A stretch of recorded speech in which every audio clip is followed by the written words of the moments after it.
My name is Daniel Flefil, and in this tutorial I will teach you how to do the swing 360 with easy pre-exercises and progressions to follow.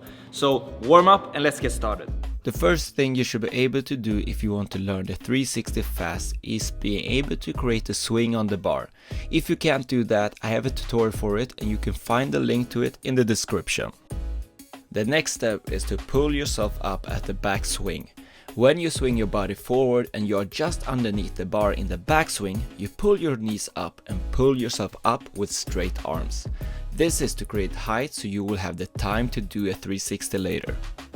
For the next step you are going to do the same thing, but instead of just letting go of the bar and landing on your feet, you touch your knees and then grab the bar again.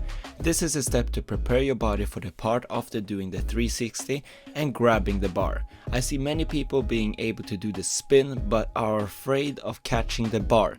This is a great exercise for that. Let's move on to the next. Now you will pull yourself up as before, but when you are on your way up, you turn your head to the side that you're going to spin, but also your hips and knees. Only start doing a 180 spin and land with control on the ground. Repeat this until you feel that you have full control in the 180 spin. After that you move on to spin even more, but here you will bring in your arms closer to your body when spinning. This will help you spin faster. But also remember to look over your shoulder. Doing that makes it easier to spin. Some stuff that can stop you from doing this move correct or not being able to do the skill at all is not looking to the side when spinning. If you only look forward, your body might freeze and not let you spin. Make sure to have that in your mind. The other thing is not bringing in your arms close to your body. You need to use some explosiveness when doing it as well. A normal thing is having your butt too far back.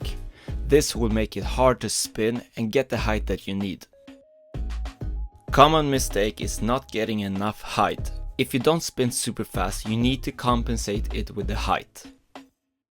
Now that you know what not to do, let's go to the next step. That is touching the bar with your hands. If you are at this step, you should now, after doing a full 360, touch the bar but not grabbing it. Build up the full control and knowing where your body is before we go to the last step. Can you guess what the last step is? It's grabbing the bar. When going for the grab, you need to see yourself in your mind how the move is going to be executed. Go up to the bar and do all the steps perfectly as you learned before, and now grab the bar after doing the 360 spin. Thanks for watching this tutorial. If you liked this one, make sure to subscribe to the channel and let us grow together. See you in the next video.